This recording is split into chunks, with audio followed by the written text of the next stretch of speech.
Let me welcome you to the EGROW Foundation Friday webinar series. Now, I'm really very happy to share with you that we have started this series about 5 years ago. We have done about 280 webinars.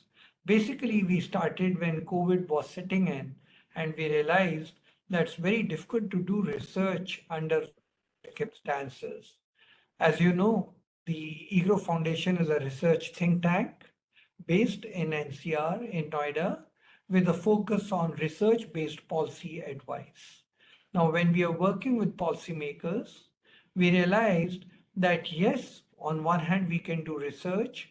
On the other hand, we also felt asking the best minds across the world to come and talk about contemporary issues is also going to be very helpful for the policymakers. It is in that very thought that we started this webinar series. And as I mentioned, we have done about more than 280 webinars so far. Under the country's G20 presidency, we did 21 webinars, 10 on the new international economic order, 6 on climate, 6 on women empowerment. We have been very privileged. We have been able to bring a blend of Indian and foreign scholars. When we say foreign scholars, we mean people who have been working in foreign universities on contemporary economic issues which are global in nature, which may have an implication on India. We have also been very fortunate to have 5 Nobel laureates come and speak under the aegis of EGROW Foundation. About a year back, it struck us, while we all want to grow, we want to be Viksit, whom should we really follow? Should we follow America? Should we follow Canada? Should it be Paris, London, Sydney? Whom should we follow? It was then that we realized that within our own country, we have very fast moving states and we have states which are not recording good growth. It is then that we thought, let's take Punjab as a classic example, which was number 1 per capita income in 2000, is number 14 today on the scale of per capita income. There's a free fall. It has nothing to do with political regime in the state. Many parties have come between 2001 and 2025. The fall has not been arrested. On the other hand, if you look at states like Maharashtra, Gujarat, Tamil Nadu, Karnataka, Kerala, Andhra, they have been going up. Haryana, they have been recording very high growth. Again, it's not just the political ideology, I would say. There are many factors that play a role. So we said, instead of always looking abroad, let's look within the country. There may be very good examples of success stories, and there may be very good examples of stories which are not very good. So we have done for Punjab and all the states that I mentioned, we have done that. And in the same series, we are continuing to cover every state in the country, sharing with each other what our state is, what are the success mantra of our state, where are the pitfalls. In the month of October or November, depending on the timing that we get from the finance minister, we are planning an all India 3-day conference on states, Viksit states, wherein all the people who have participated in these discussions, we are going to invite them to Delhi in this 3-day conference, share with each other both the pleasure points and the agony points. The agony points are those which, despite the effort, we have not been able to ensure growth. The pleasure points are those where we just did something and plethora of growth took place. Examples of success stories are Bangalore, where you see the IT revolution. Hyderabad, IT revolution is taking place. The agony points, say as an illustration, is Punjab, where paddy, wheat, waterlogging, badly falling water table, air pollution are other issues. So we want to discuss both the pluses and minuses of the development story. In that very context, we have invited you today, the panel, to discuss about Tripura. And we are looking forward to this rich discussion, and you will find everything that you have said and what has been said in the 280 webinars is on the website of EGROW.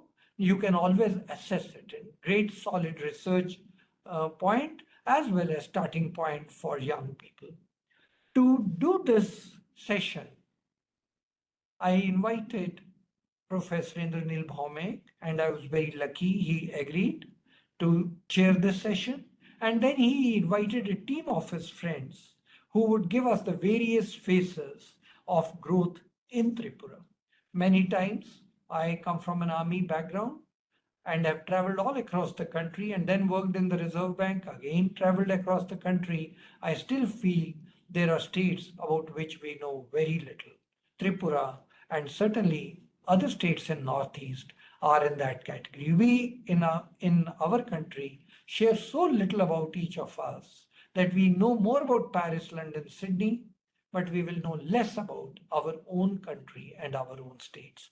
This is an attempt to understand the state and, as economists, understand the growth story and the points which we can all benefit from. Professor Indraneel Bhowmik is professor in head department of economics, Tripura University, and who could be better than him to share his thoughts. He has earlier worked in Tripura University in different capacities, and he has also been associated with Northeastern Economic Association. I have attended one of their meetings and very, very rich, and I was very happy. I could learn so much there. Indian Society of Labor Economics and Economic Sciences Society of Tripura. So he has been associated with the economic associations also in a big way. With this brief introduction about Professor Indraneel Bhowmik, I invite him to take over the session and carry the proceedings further. Professor Bhowmik, please. Thank you, sir. Thank you, Dr. Charan Singh, for considering Tripura in this forum. It's a pleasure, definitely, for us. And sir, at the outset, I would just like to add the point that I was the head of the department. I am not the current head. A small thing I would like to put on record.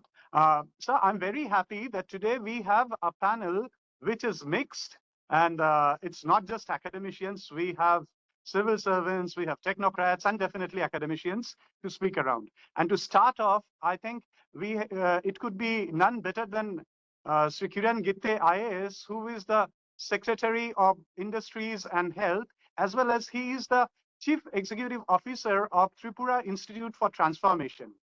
Sri Gitte is a very senior bureaucrat of the state. He has been in various capacities, have monitored the election modules in Tripura, has worked in other states, and before joining the civil service, he himself was in the corporate sector. He is an engineer by training, has had several exposures outside. So without taking much time, I would request Mr. Gitte to kindly start his presentation, because I know he's a very busy man. And Gitte sir, if you're there, please. Yeah, thank you.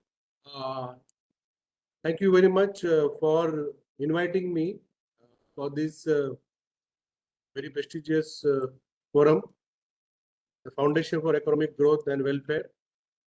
So I hope that you can see the presentation and you can also hear me.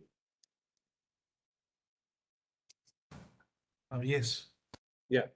So I'll take you through a small presentation, which has two parts. One is that I'll present the economic scenario of the state in terms of our statistics, which are normally found in the budget and other discussion. And second, what we are doing to make it the growth sustained so that Tripura becomes a Viksit Tripura and also contribute to the Viksit Bharat. So this is the map of Tripura. You can see that we are southwest of the Northeast India. we are one of the remotest state in the country. This, if you travel from Kolkata to the north and then come to the east, it is 1565 kilometers. You need to come to Agartala by road or rail. But if you just say take aerial distance between Kolkata Agartala, it is only 327 kilometers. And the Nobel laureate Kavi Rabindranath Tagore used to come by horse from Kolkata to Agartala. So that shows how the partition has put us at disadvantage. Notwithstanding that, I would like to present where we are today and where we plan to go.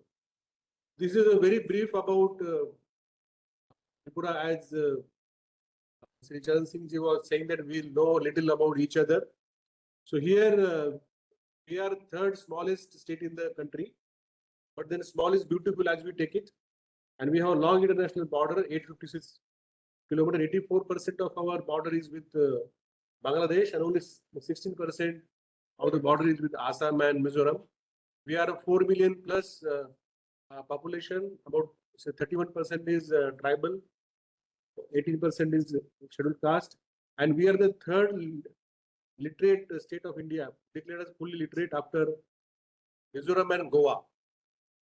So we have a very high forest cover of 73%. That leaves only 26% the land for cultivation. And our per capita income is just catching up with the national. We are there, and the gap is narrowing very fast.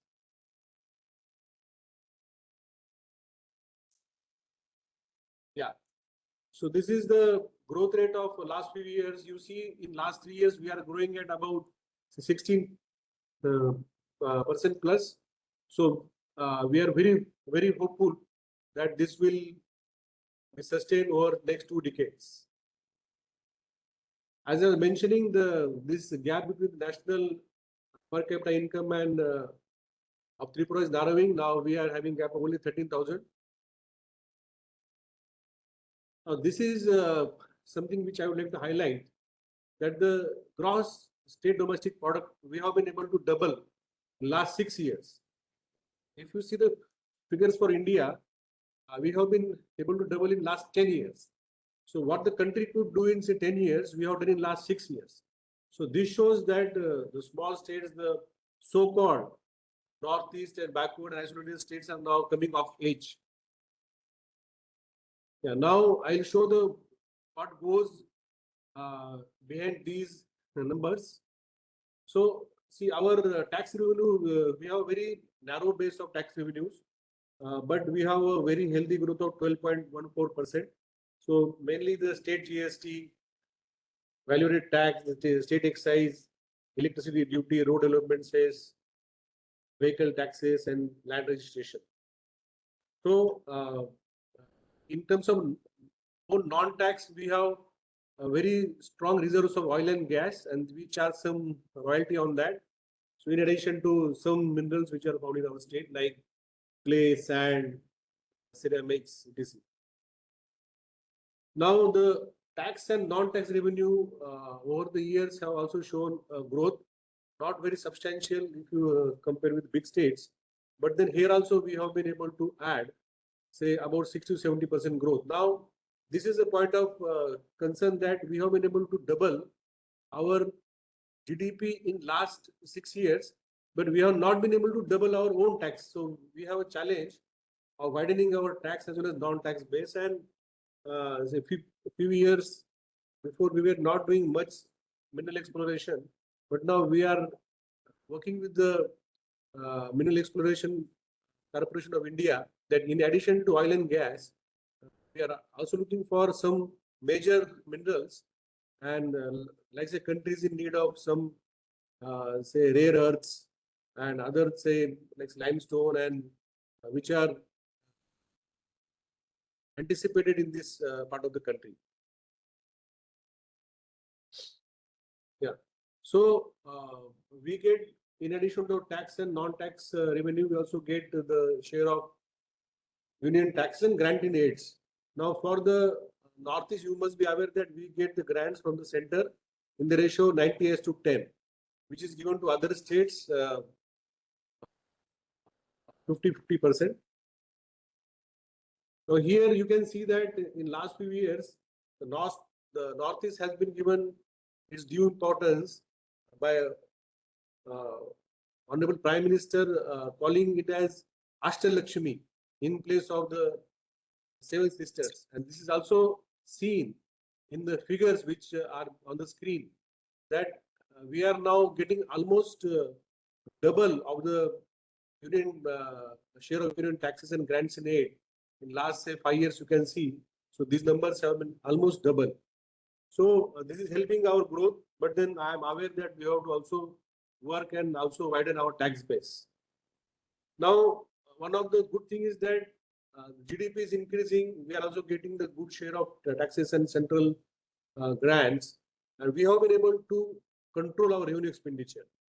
So in last say 4-5 years, the growth has been only 37% in terms of revenue expenditure. That means only 9%.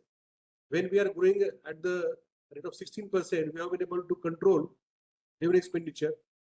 Second thing is capital expenditure, which becomes the basis for say any economic growth of the state. Now, this we have been able to increase at least say 20-25% every year. So in last say last 4 years, we have been able to almost double it. So for example, in the year say 2019-20, that is before COVID, we had only annual capital expenditure of 1,776 crores, which got enhanced to 3,739 crores in 23-24. And I also have the figures of say 23-24, which is 3,739, and 24-25 we had crossed it about say 4,500. So these are the figures at the current prices. Somebody is asking me whether is a real or current. So these are at the current prices. Okay. So this graph will show how we have been able to control the revenue expenditure, which is shown in the say light blue color, and green color at the bottom. You can see that we have been able to expand the capital expenditure. The composition of revenue expenditure, you are aware, just to repeat it, it consists of the salary, pension, interest payments, and we have been able to see the other revenue expenditure, which includes operation maintenance subsidies, because we have given a lot of focus on the operation maintenance of our assets, infrastructure, costs. So if you see this in terms of graph in last say 5 years, somebody is asking about the authenticity of the figures. So this is the data which we have given to Finance Commission, and also which is a part of our budget document. So in case you have any more queries, you can email me and I can send you the original documents which have been verified by the Accountant General. So I won't say present any figure which is not authenticated. So here you can see the salary bill, which is in the blue color. Last 4 years we have been able to control to 8. So this share of this has been reduced to 8%. Now this means that we have been able to make the government lean, thin, and more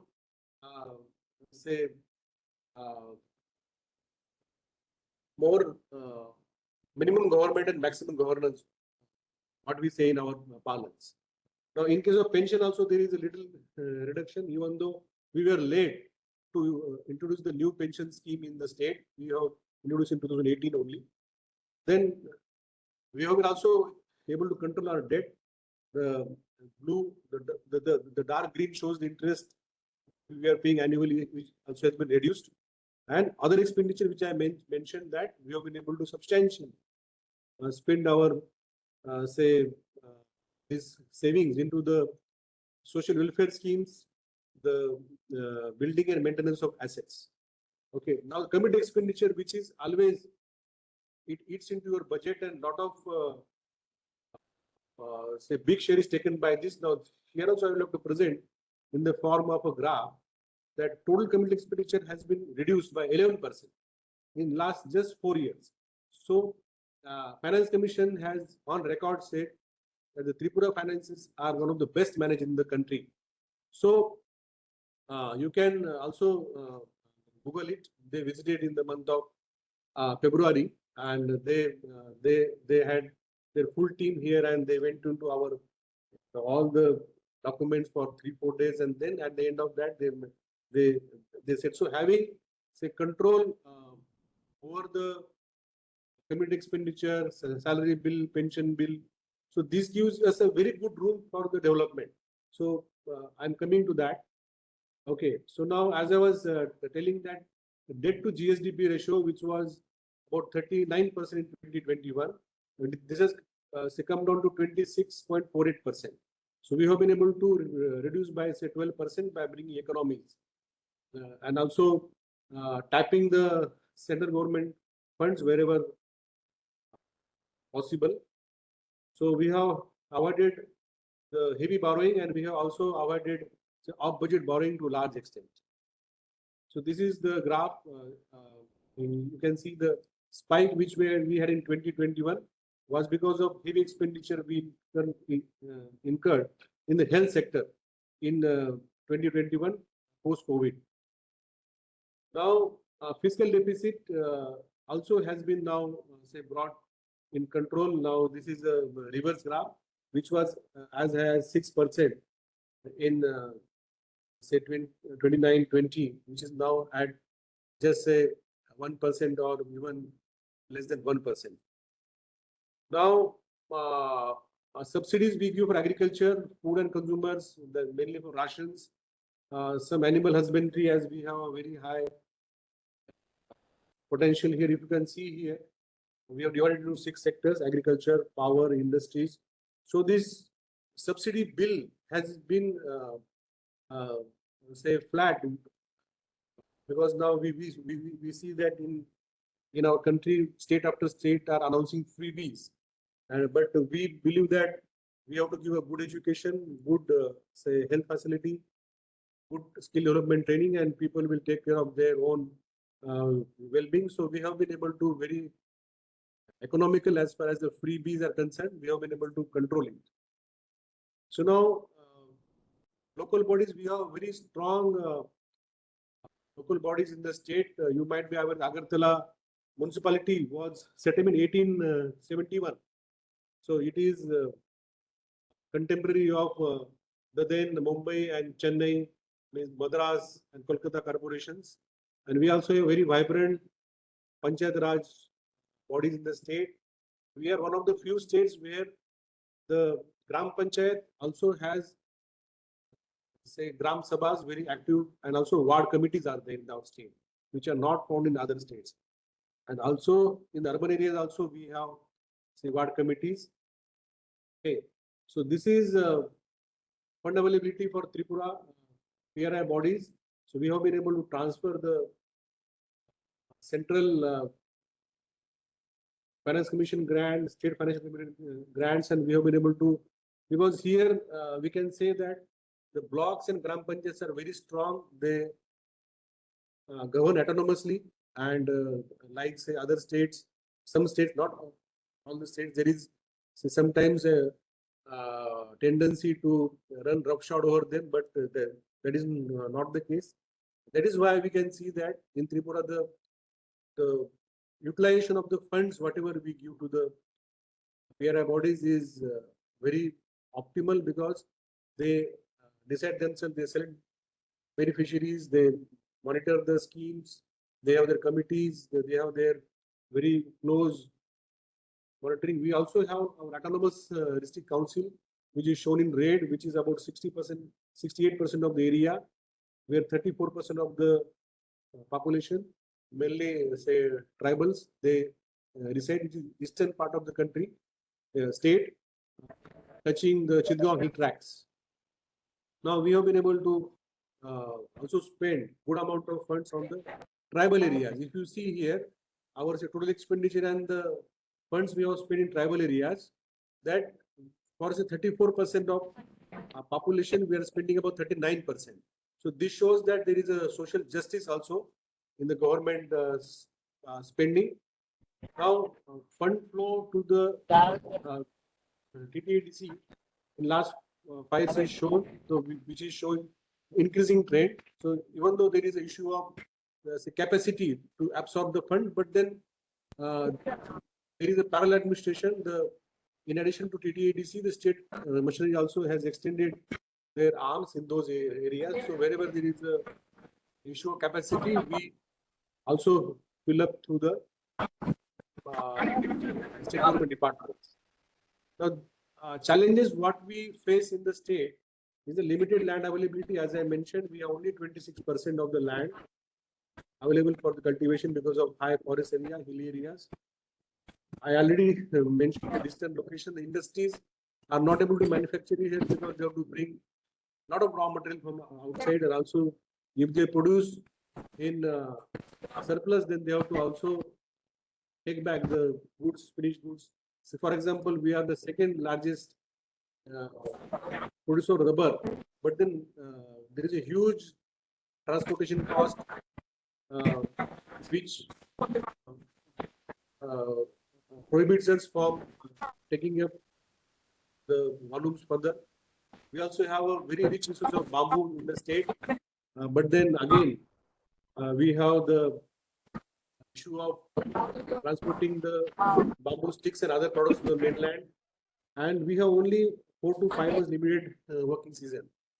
We have archaic and very regressive governance structures and processes which we are trying to reform. The per capita cost of public service is very high because, for example, we don't have stones or steel in the state, so that we have to bring from outside. Also cement, at times we have to bring from Bangladesh. We have the issue of skilled labor because of lack of exposure, lack of industries, and say technical institutes in the state. So we have to use our resources very efficiently. So what we have done is that we have started working on our 4 parameters. Land, we have adopted modernized practices. We have brought in the reforms in urban areas, like say what we can do with the little land we have on the western border. Then skilling our labor, we are teaching them foreign languages, sending them even outside the country. We are, as I mentioned about the finances, we are using optimally, and governance reforms in terms of say digital transactions, then digital governance, reducing the compliance burden, deregulation. So this is in nutshell which I mentioned here. We are also tied up with IIM Kolkata, then ISI Kolkata, then IIM Ahmedabad. So we are working with all the top institutes to do the capacity building, to start new institutes for modern governance, like urban areas, utility management, and sectoral policies we have brought in each of the sectors. So we also carried out fiscal reforms in the state. So we are also only the state in the country where we are doing a digital governance right from cabinet up to Gram Panchayat. So Finance Commission and other officers who came to our state were very pleasantly surprised. Very recently, I gave a talk in Mussoorie also to the phase 2 and phase 3 of the IS officers, how Tripura has been able to do the entire government work digitally. And we have been able to save not less than 100 crore per year, because it's not only about paper, it's also about say files, transfers, carrying, like say Tripura Bhavan in Delhi and also in Kolkata used to fly back the files in the state by air. So all this thing has been now reduced, and of course the transparency and accountability which the digital stamping which brings with it. So this is the shelf of policies which you have been able to make in last 2-3 years. These all are say available on our website. You can see. So I mean to say that as the economy of the state has shown an upward trend, we have now supplemented that with the good governance, with the sectoral policies, with reduction in compliance burden, making the government lean and thin. So we have also come with Tripura vision document, which is aligned with the Viksit Bharat, and our aim is to increase our per capita income from $2,300 to $18,000. So which requires a massive jump, and as our projections are given here, that our GDP again is going to grow at very healthy 14, 15, 16%. So I hope that this will give you a very good sneak peek into our finances, economy of our state. And I'll be very happy to take the questions. So if I'm not able to answer right now, because I have to move to another meeting, I'm actually in a medical college where the annual function is going on. So I'll be very happy. So I request Indraneel to share my email ID also with all the participants, and I'll be happy to also participate in this forum in any capacity as I'm required. Thank you very much, and I request all the members to visit our state. It is very beautiful. It has a legacy of about 144 unbroken line of Manikya dynasty. On the left side, hand side, you are seeing the Unakuti rocks, sculptures, the Tripura Sundari temple that we have Nir Mahal. So thank you very much for giving me this opportunity. Thank you, Mr. Gitte, for giving an comprehensive and enlightening picture about the state.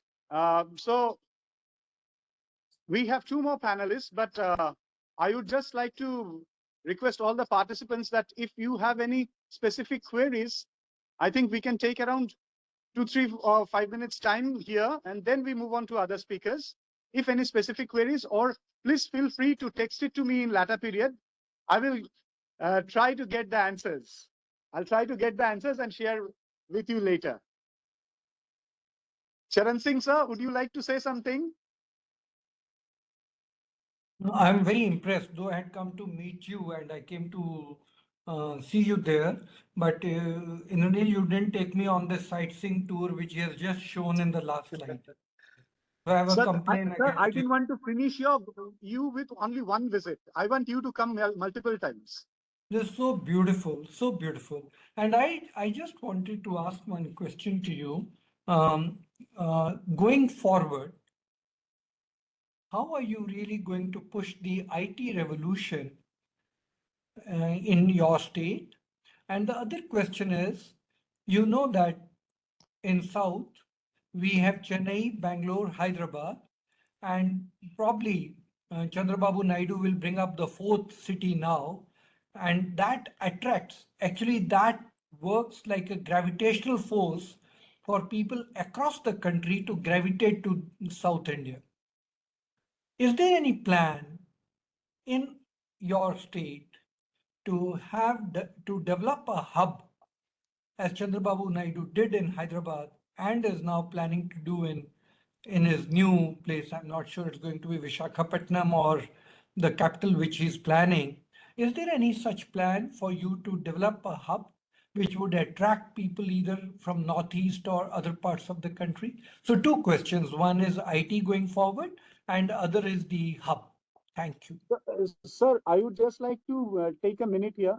One of our panelists is an IT expert, and we will hear from him also. But meanwhile, let us hear from Kiranji about his idea on these issues. Yeah. Sir, you might be aware that Agartala has a third international internet gateway of India after Chennai and Mumbai. The optical fiber has come from Bay of Bengal to Agartala, and building on this, we have a very vibrant IT policy. And let me tell you that Airtel is setting up their data center for Eastern India in Agartala because of the very reliable international gateway we are having here, and they will be storing the data of entire Eastern India, Odisha, West Bengal, Bihar, Assam, and we have here software technology park. We have a small IT park. We have made a good beginning, but we have made an appeal to our diaspora, not only Tripura diaspora, but all the Bengali speaking, our say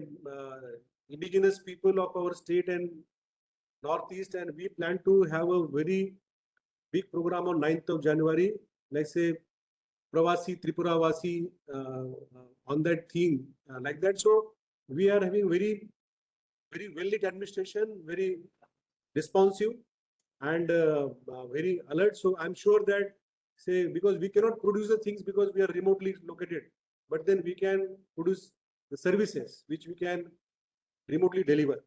So I think that going forward, your both questions of IT as well as the hub for bringing back the best minds, I hope that I could answer that, and I will be happy to answer more. Please put in the chat box. I will try to reply as I'm sitting in the auditorium. Thank you very much. Thank you. Thank you. Thank you. As you were referring to the diaspora, and interestingly, two of the other panelists today are diaspora from Tripura. So that is something which came to my mind. I have my colleagues sitting with me, so we are all here, so we can always chip in. But now I would request Dr. Tamali. Tamali is a girl from our state. She is currently working as an assistant professor in Indian Institute of Technology at Vizag. She has done her PhD and MPhil. She has done her master's from University of Hyderabad, and she has studied for her PhD at IIT Mumbai. I'm very happy that we can have her, and probably, Tamali, this is your first interaction with EGROW also. Yes, sir. Tamali, can you hear me? Yeah, Yes, sir. and I know you know Charan Singh sir very well, so it is also very nice that you are here. And I also knew sir well, because sir has already been coming to our institute many times. Yeah. Right. Yeah. Now for the second speaker, and I'm very happy to see many.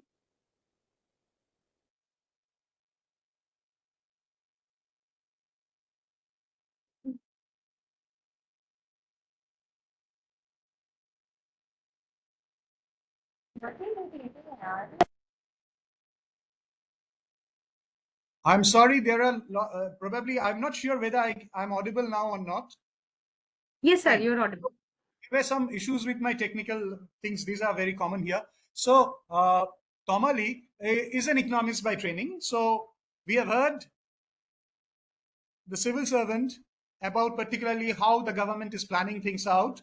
Now let's hear an economist and share her views about Tripura, past, present, and future, maybe, based on your experiences, and obviously, what does the data speak? Please, Tamali, take up the Yes, floor. sir. Thank you so much, sir, for providing this opportunity, and thank you, Professor Charan, sir, for giving me this opportunity. And nice to see you. Although I was not anytime taking part, but I had seen some of the series earlier, web series earlier. So it was really always insightful and all. And so I will give you where Kiranji has left. So I will try to give some kind of perspective on those lines. Please let me know if the PPT is visible. Is this visible? Yes, it is. Okay. Is this fully visible, sir? Okay, all right. So I am from Tripura, and then when sir told that you have to speak on Tripura's economy, and I just said that that's a very good opportunity, because my school, college, everything was from Tripura itself. And although we call it as an industrial backward state, but if you think about the other development indicators, Tripura has done well. Because it is industrial backward state, and the reason behind is the geographical location, and it is remotely located, as Kiranji was also mentioning, and the limited infrastructure are the main constraints. And we've seen that industrial sector contribution was only 3% around in 2012.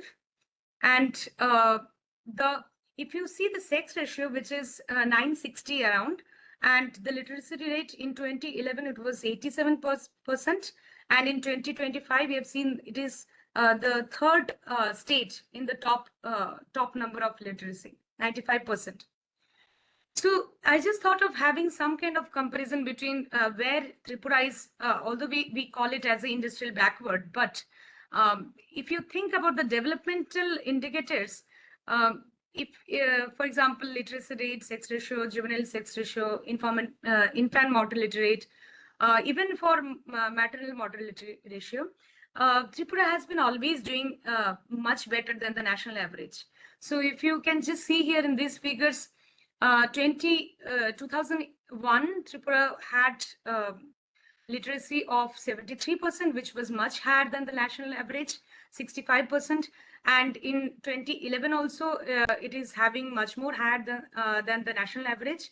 So basically, we have been always seeing that in terms of sex ratio, also you can see that 948 females were there in sex ratio, which was much more higher than the national average, which was 933. Even in 2011 data also, we have seen that it was 960, which was again higher than the national average. So if you take example, juvenile sex ratio, which is within 1 to 6 years, and there also Tripura has been doing much more better than the national average, 966 females in 2001. And although in 2011, little bit of fall, but still it is better than the national average, which is 957. In terms of infant mortality rate, we have seen that there was, again, we are doing, in that way, we are doing better, because if you take a national average, it is 44 deaths. And in 2001, Tripura's data shows that 29 deaths only per 1,000 live births, which is also the same kind of thing which we've seen in 2011 data.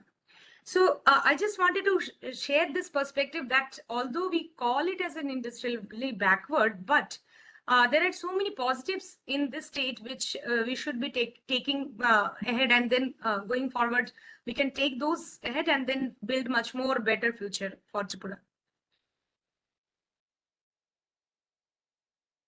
Okay. Yeah.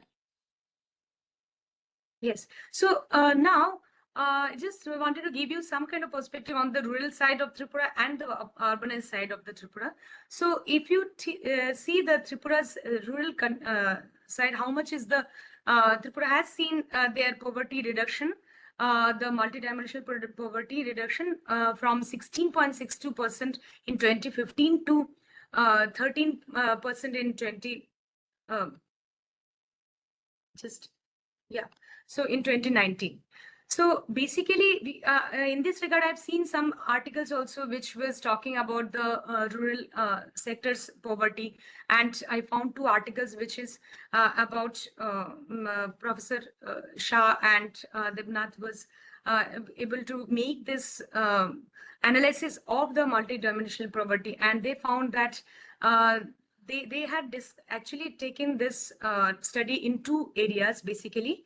One is TTADC area, and another was non-TTADC area, which was of Shipai Jala.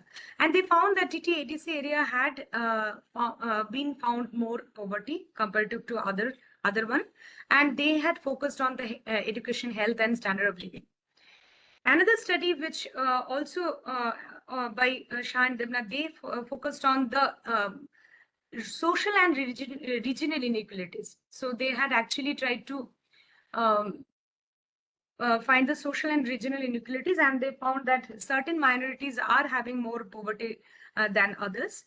And they also argued that if the government is trying to take much more initiative, although they are taking a lot of initiatives in this regard, but if they're taking some initiative in terms of providing the basic amenities, which is like safe drinking water or improved sanitation facility, cooking fuel, providing of cooking fuel, or improving the healthcare services in the local areas, or providing housing facilities, then we can actually try to reduce the poverty much more than the present case.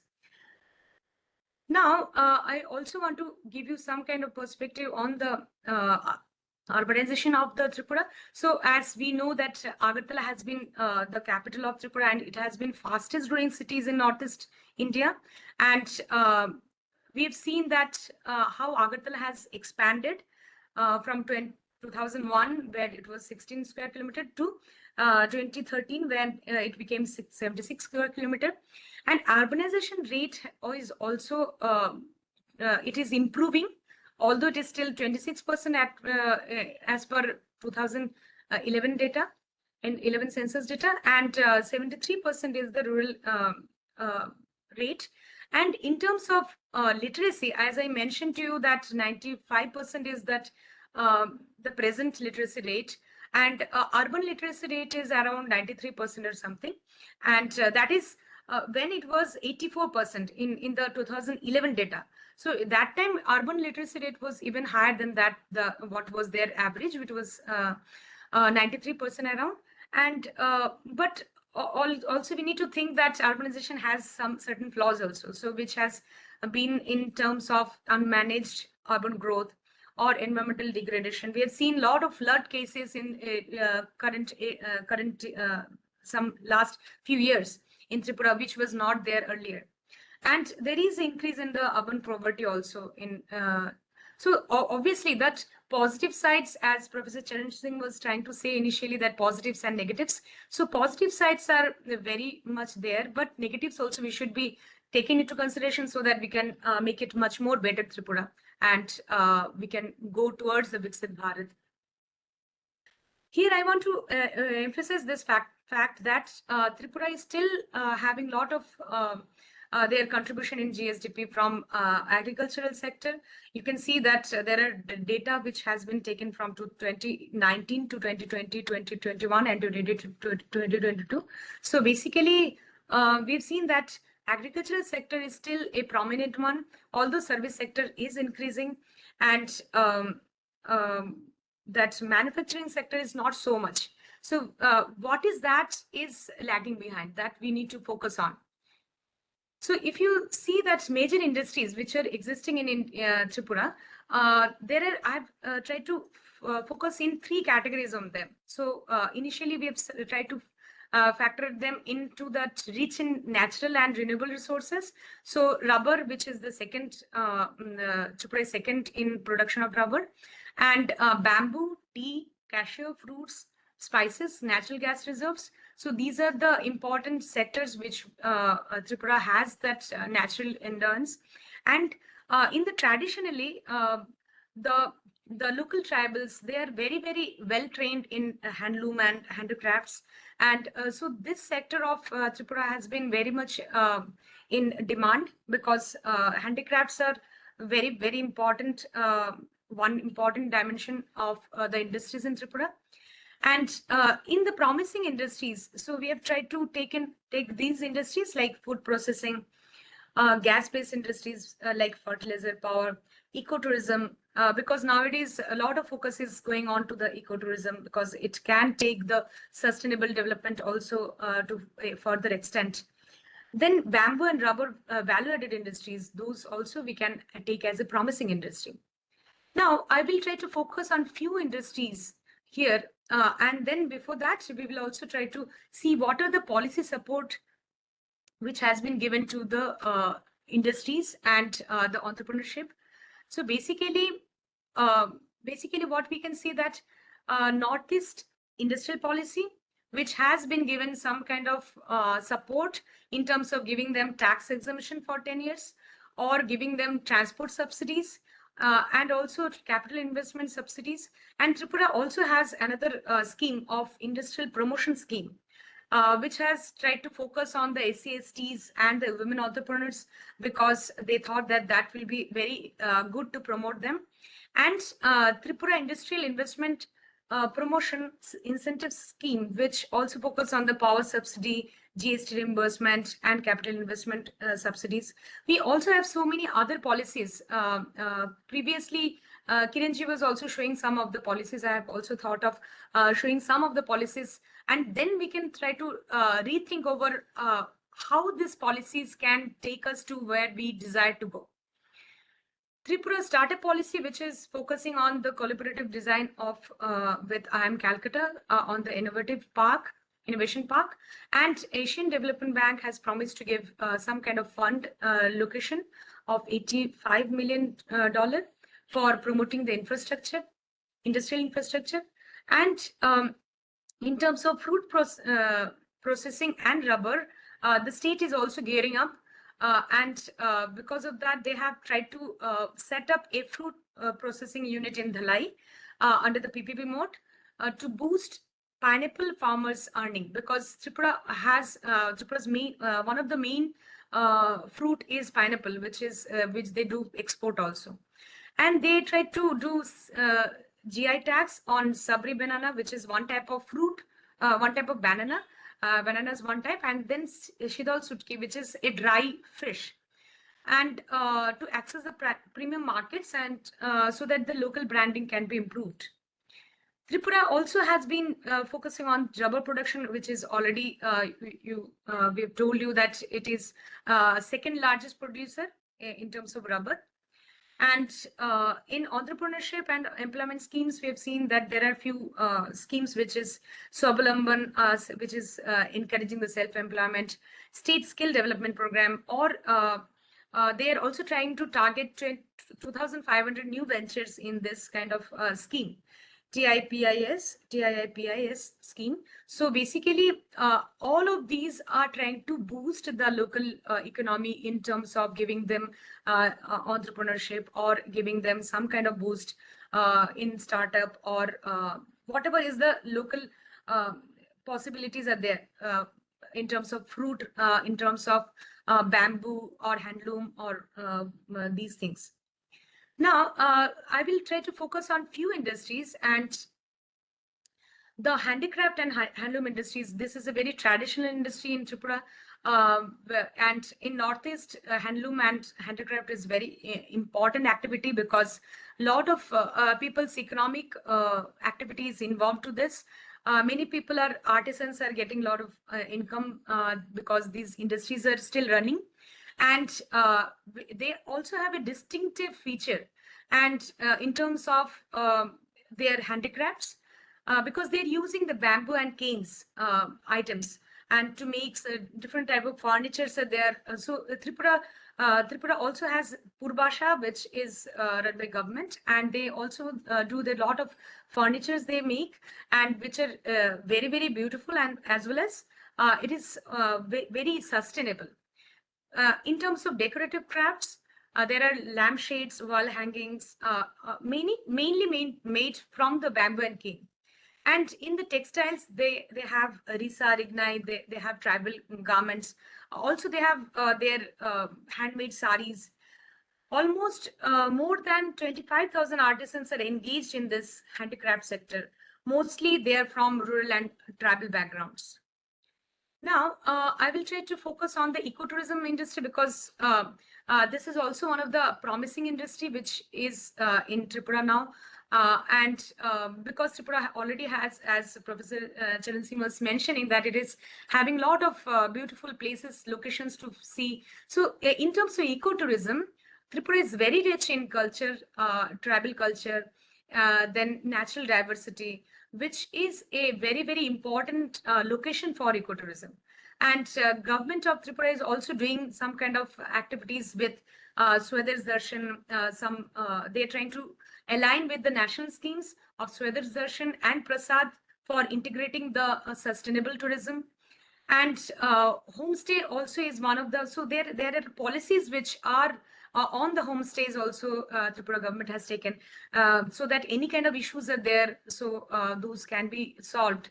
And these ecotourism is very important, because these are giving employments to the local community, especially the tribal groups, through homestays, handicrafts, local produce, and it is also encouraging the environmental awareness and cultural preservation. They also have some kind of cultural programs in these kind of ecotourism system, and rural development is can be improved in this way.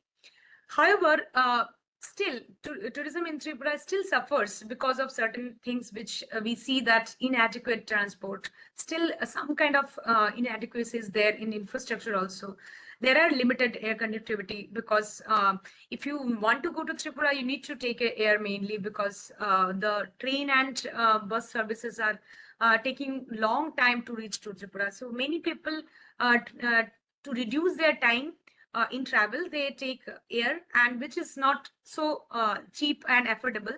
So because of that also people, the Tripura's tourism is sometimes suffering because of these things.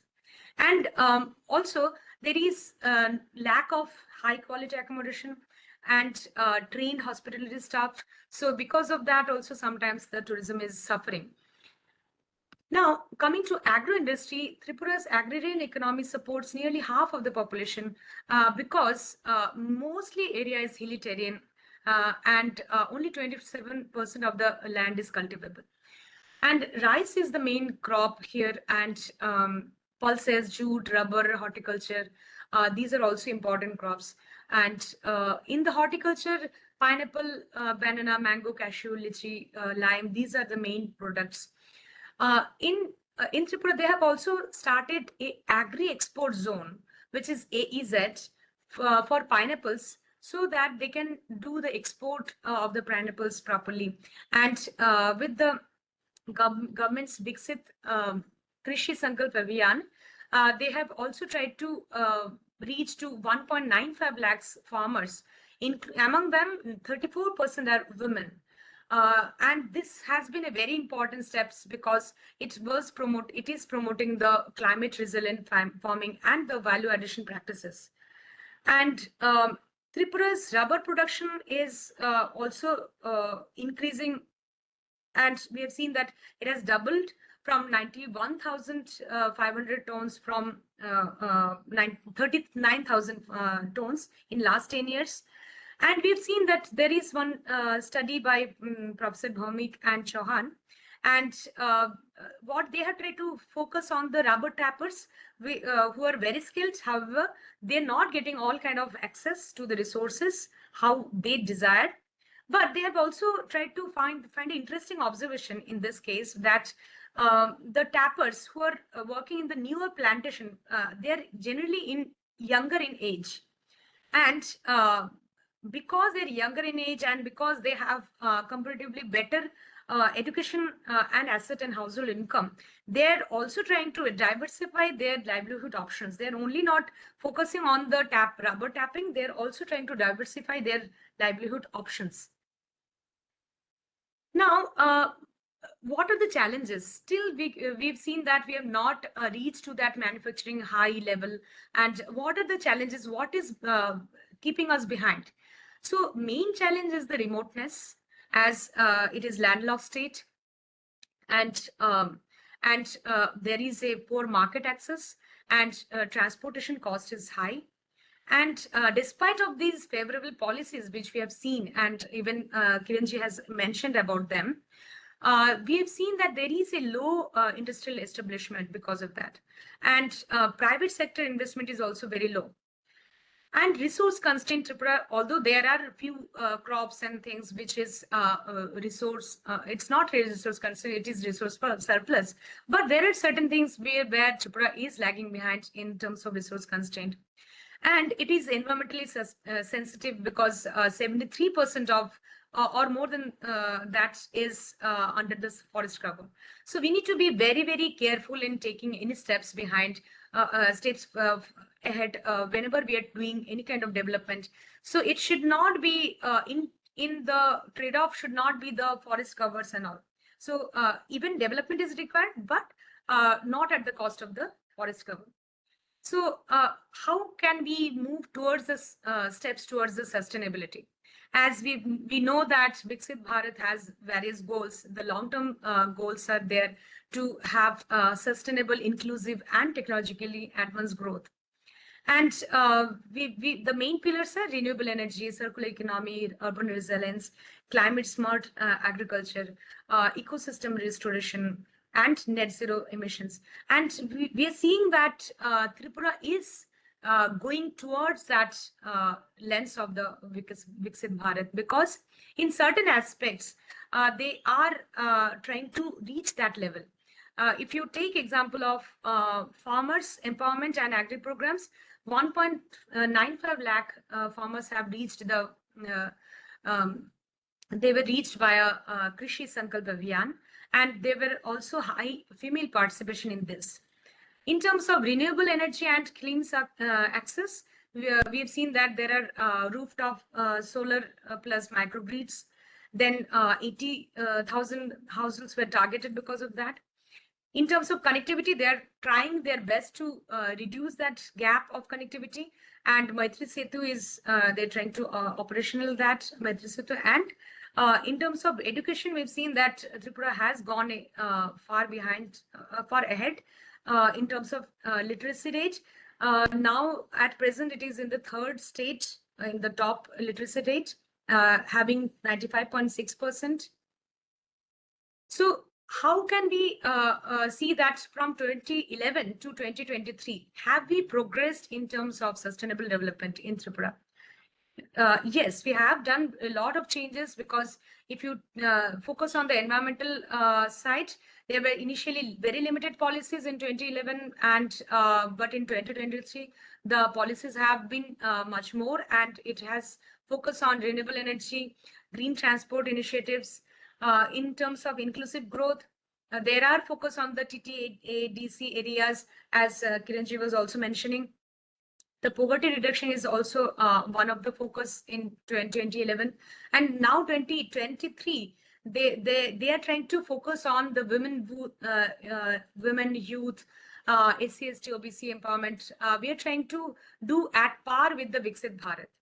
And resource utilization, in terms of resource utilization, 2011, we have seen that there were untapped gas and rubber. It was already there, but still something more could have been explored. And in 2023, we have seen that there are more agri-based industries, and there is expansion in gas-based power. In terms of planning approach also, we have been now much more aligned with the SDG plans. All those 17 SDGs, we are trying to align with those in terms of climate and equity goals. Now, way forward, what all we should be actually trying to look now, because what we have seen that there are, although development indicator wise, many things Tripura is much more ahead than national average, but in terms of industries, various reasons are there why we are still lagging behind.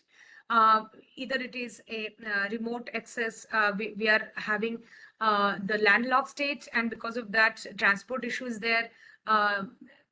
Then transport is costly because of that, and various reasons are there why the manufacturing sector has not been progressed so much.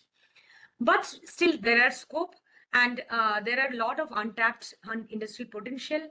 And we need to think much more in strategic investments in infrastructure, and policy supports are required for that.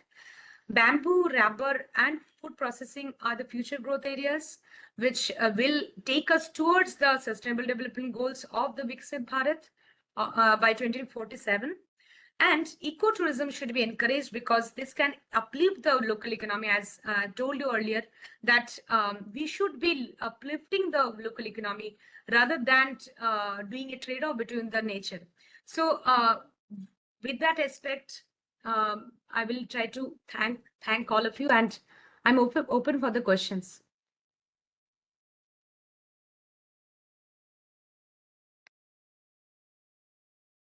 Yes, sir. Yeah. Sir, you're on mute. Oh, sorry. Thanks. Thanks for your exhaustive presentation. It was wonderful. I see a lot of questions have come up in the chat box, but what we do is we first hear Tridib Bhattacharjee. He is also a diaspora and technocrat by profession. He is into the corporate sector. He has worked with several MNCs in India and abroad, and now is currently the founder and chief advisor of Astramind Consulting. He is a person who can elaborate us on the digital infrastructure and its potential and possibilities. Particularly, that is something which Tripura harps a lot, probably for its future growth. Tridib, is it? Can you hear me? Is it okay with you? Absolutely, absolutely. I'm all ready. Yeah. So, And I'll just take a minute. Sure. So Go ahead. what I request to all the participants, thank you for such your interest that you are showing. Let's hear Pradipda also, and then we will take the questions and answers together for Tamali as well as Pradipda. Pradipda, please. Thank you, Indraneel and 15 to Tamali. 20 minutes is good enough. Yeah, maybe another 5 minutes. So in case I overstep, Sure. so bear with me, because what I'm going Sure. to talk about is I would like to address the youth of our state, because the introduction my introduction would be I'm a son of the soil of Tripura, although I'm a proud Mumbaikar at this point of time. Absolutely, that is what. But so I'm going to address, and you and I spoke, Indraneel. I mean, that is something I'm very passionate about our future. And Tamali's presentation was very honest. And one takeaway for me from that presentation was we haven't yet moved into the digital space. So I guess that would be one quick, that is what I'd like to focus on at this point of time, because we are in the digital and AI era. And, one of the key aspects that we do not understand is that we have moved from the IT era to the digital era, and that is what I'm going to talk about also. And so having said that, since the topic is economy of Tripura, how do you create a digital and AI-led future? Because we do not have an option. We really do not have an option. And while we have the industries we have matured over a period of time in our state, the future has to look very different, because digital, remember, all of you who are attending this webinar must remember one thing. What is the difference between IT and digital? Because that has to be very, very clear. When you talk about IT, what does IT stand for? Information technology. But digital is not a series of technologies. It's an enabler. It's an enabler of people. It's an enabler of organization. It's an enabler of a state. It's an enabler of a country and the world, because that is where we have moved towards. And AI, that's a completely different beast altogether, which has kind of disrupted. And when I use the word disruption, I use it in a very positive way, actually, because the organizations and the ecosystems that have used AI and are using AI, they have disrupted the ones who are not, and those entities are falling behind. So having said that, let's look at a few things. So I'm going to talk about two different dimensions. I'm going to talk about 5 critical pillars that I believe are very, very important for Tripura, because my presentation, and Indraneel, I think you had asked me to do that, it has to be very forward-looking. There's wonderful work we have done in our state in the past. And in fact, I've been involved with Tripura's progress over the last 10, 15 years on my own, actually. And I'm not going to talk about that today, but there has been a few initiatives I've taken on the employability development, skill development side over the years. But some of them had seen the light of the day, some did not, but that's for another day.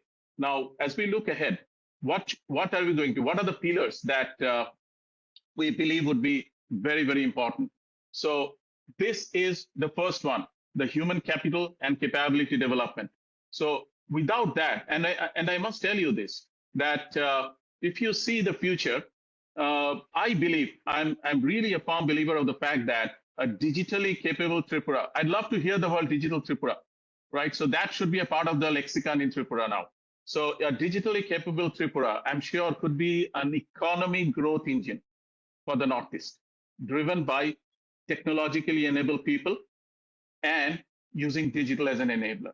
So we have to make that as a part of our ecosystem within the state. So human capital, we have to equip the youth, the workforce, the administrators with the right sets of AI, digital, and the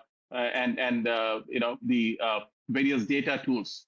That's again, it should not sound very technology or technical centric, because this has becoming a part of life as it exists in a state and in some of the more developed states. And I'm also going to share some of the initiatives that 3 or 4 other developed states have taken, or the leading states have taken. So human capability and capability development, that's very, very critical.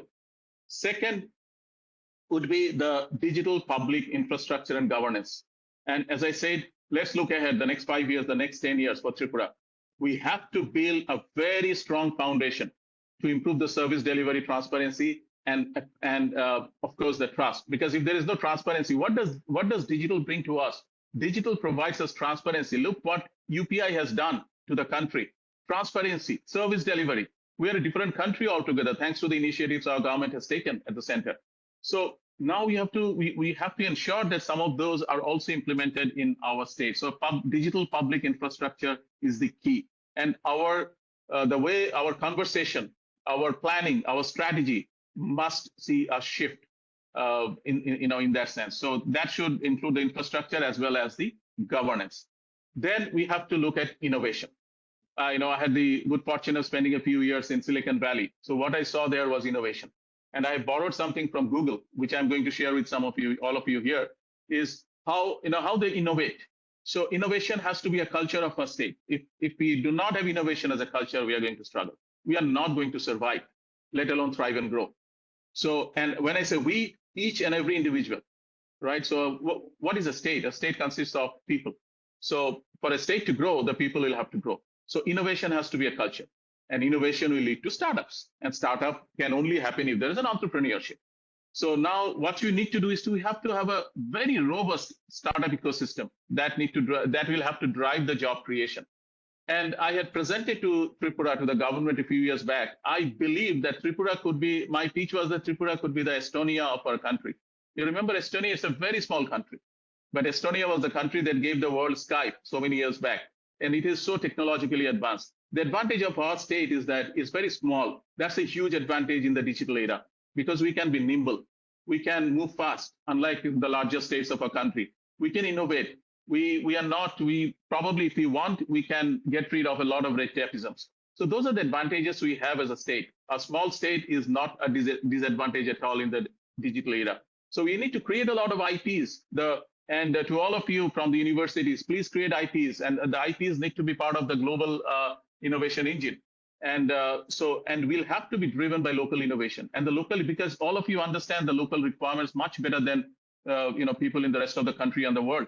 So if you drive local innovation, and that is the brand that will attract a lot of investments to our state. So innovation, startup, and entrepreneurship have to be part of the culture of our state going forward, starting today and the next 5, 10, 15 years as we move forward. And then we'll also have to talk about sectorial digitization. So Tamali explained about, and also Mr. Gitte has spoken about all the sectors that exist in Tripura and where you have seen a lot of growth, but we need to digitize and digitalize them. Digitization is not enough. So digitization is not enough. We have to move towards digitalization and digital transformation. And through that, we'll have to create a lot of smart value chains. So how do you do that? The 3 sectors that we all talked about, right? Agriculture, yes, that's the core of our state. Tourism, you spoke about it, handicrafts and fisheries. So we'll have to digitally empower those entities. And it's been happening. And I'll give you some examples that is already been done in our country. And we'll need to ensure, what will digital give us? It will give us the way to scale our productivity and competitiveness. So the sectorial digitization, and that should be part of, maybe I'll suggest, if Mr. Gitte was there, I'd suggest that it should be part of TIFT. So how do we digitalize some of the sectors? And that could be, again, a separate discussion, but this is very, very important. Now, having said this, the other one is, because of all this, if we do all of this, the 5th pillar here, we'll have to attract investment. Investment is the key. And if you build the infrastructure that we talked about, and the ecosystem is built, right? What you can do is we will project that we are investor ready, and investments will come. And that is exactly what is happening across the world. And so we can't write a different rule here. We have to follow the rule that has made so many countries grow and thrive. And so, as I said, the policy incentives have to be there, and they have to be digital centric and AI centric now. When I say digital, please include AI. So that's the 5th one. If we do the first 4 well, the 5th pillar will happen, which is investment. And that is the only way our state can grow, right? So in a way, like I mentioned, friends, we missed the IT bus 15 years ago, 20 years ago, 25, maybe till 5 years back. For so many reasons, we missed the IT bus, but we must not miss the digital flight. If we do that, then we are in trouble. Our sustainability will be at stake. right? So this is a very, very different world we live in right now, digital and AI. Yeah. So this is very, very important. And one of the ways to do that is to have those 4 pillars addressed, so that this 5th pillar can also, come to life. Now, let's look at what's happening in a few other states so that you understand, because we have to benchmark. We could be a small state, but I told you that we could be a leading state in our country. So what's happening in Maharashtra, if you see? And those are some of them, and what I'm mentioning is some of the most relevant ones for our state. So don't look at the number, because Maharashtra is at a completely different scale altogether. But at a much smaller number, those could be relevant to us. A 500 crore Maha Agri AI policy has been implemented by in Maharashtra. So this is an AI-driven precision farming. They're using drones, they're using sensors and chatbots. A lot of things are in work, but this will happen, right? A lot of agri-tech, a data exchange platform, a lot of centers of excellence are being set up, right? There is also an AI capability accelerator for farmers and agri startups. So we'll have to do that for our agriculture, for our farmers, for the ones who are working in the handicraft sector. We'll have to empower them. And that is the job of all of us sitting in this webinar today. We'll have to create them. And I'm sure there are a few startup entrepreneurs here in this call. So we need to find out how we can create that. So this is these are some of the initiatives that Maharashtra has taken. Let's look at Gujarat now. What's happening in Gujarat? They have started a 5-year AI action plan. It consists of a data infrastructure. So data infrastructure are the data centers where a lot of GPUs are like where a lot of AI innovation takes place. They're building capacities. They're focusing a lot on R&D. To Tripura University, my request is that let's focus how we can, and R&D is not always expensive. It requires innovation. So we need to create a lot of startup support, right? So, but they are also doing is they are training 2.5 lakh people, including students and MSMEs. I had inquired about how the MSME ecosystem in our state in Tripura. I did not get a lot of clarity on that aspect, but I think if we do not enable the MSMEs and the startups, and you know what? I was so excited a couple of years back when I was in Tripura, 2 or 3 very young youngsters, the youth, they have left very high-paying jobs to start something in Tripura. So because they have a vision, they have a goal, they have a dream. And how do we empower them with the dream? That is where our policy transformation has to take place. Now, if you look at what is happening in Gujarat, iHub in Ahmedabad. So it's a way to, they're having a seed fund that is supporting more than 500 startups with mentorship, with prototyping, with acceleration support and IP support. So I mentor 3 IIMs. I am Ahmedabad, I mentor Shillong and also Kozhikode. So there, when I was speaking with in Ahmedabad, there is a startup incubator also. So I go and speak. When I speak, I could see a lot of exciting innovations happening there. A lot of excitements. Now in Gujarat, what they are also doing is they have started an AI cluster in the GIFT city. So they're working with IBM, and that is where it is very important for us to partner with the private sector. So IBM Watson X is what they are using to create multilingual AI-based citizen chatbots. With something like that, we'll have to do maybe in Bengali, in Pogbarok, in Assamese, in Hindi, in many other languages. We'll have to develop those. So this is possible. This is happening. If you look at Uttar Pradesh, what you have is they have started something called the AI Pragya Yojana. 10 lakhs getting trained. And that is exactly what I'm saying. This is a trend. We'll have to empower the states. It's not those traditional IT training that's going to work anymore, right? So that's the thing of the past. So we'll have to look at a new ways of training, a hybrid model maybe, an AI ML on cyber security, right? So AI in direct benefit transfer, etc. In governance reforms. These are the areas where UP is training its citizens. They have also are kind of reforming 4,600 plus digital governance aspects, which is attracting a lot of IT and ITS investments. So we'll have to do a few things right to attract investments, because that's the branding we need to go. So people outside of Tripura, they can, convey those good work, but then on the ground, we'll have to take a few actions. Execution is very important. So that's happening in Uttar Pradesh, and these are so much relevant for our state also. Now, if you see what's happening in Kerala and Telangana, they've set up a digital science park, a center of excellence, incubators, and they are co-creating with a lot of global partners. There are, I can tell you in the last 6 months, there has been at least 3 organizations who asked me, hey, you are from Tripura. They all know that I'm very passionate about my state. So I said, can we go and start something in Tripura? I said, of course you can. Then they said, how do you do that? They asked me, do we have the resources? Can we hire few resources in Tripura? So what I tell them is, no, you'll have to probably go and train them, but they're excellent resources. They will not let you down, but you'll have to train. And I could see that, okay, that will require some time, not investment, but time. But then we need to change that story. So we'll have to partner, NVIDIA, and they're partnering with UK universities also. Now, in Telangana, what they're doing is they're setting up a digital exchange platform. Digital exchange is all about where you have a common platform. Think about it as a common bus, where you are bringing data from universities, from the government, from various corporations, etc. And you are creating data, because how will AI work otherwise? AI works on data. So if you have data, use the data. You've also, I'm sure most of you have heard about LLMs, large language models. There could be small language models. In Tripura, we can start some small language models and then use the data. But we need to have a common source where all the data is available. And for that, we need to create some data exchange platform in Tripura. So that's the conversation that should start to happen in our state, right? So having said that, we have to be transformative, right?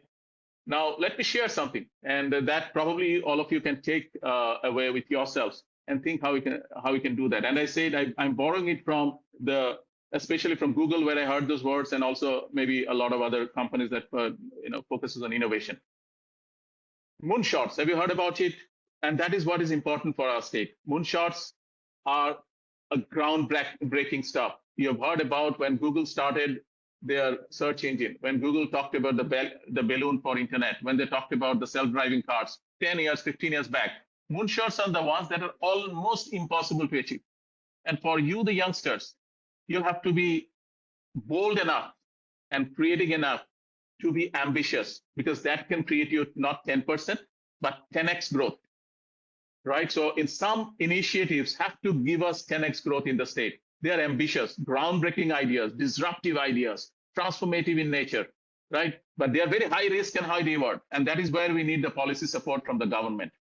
They'll have to incentivize. They'll have to get us. Donor is a good source to get those funds. And I have been suggesting it to our government for the last 10 years that this is where we need to build some COEs. So that's the moonshot, almost unbelievably realistic, right? But then how do they achieve it? They look at some roof-shot goals. What are those roof-shot goals? They are realistic in nature. They are incremental improvements. And there is a correlation between the two. And I'll show you that correlation. So the roof shots are the ones that is something the startup, if you'll have to work on that on a daily basis. Incremental improvements, they're minimal risk, but achievable gains that you can have. And they are very, very clearly mapped to initiatives. So what is happening in ecosystems that drive innovation? They are mapping the roof shots to the moon shots.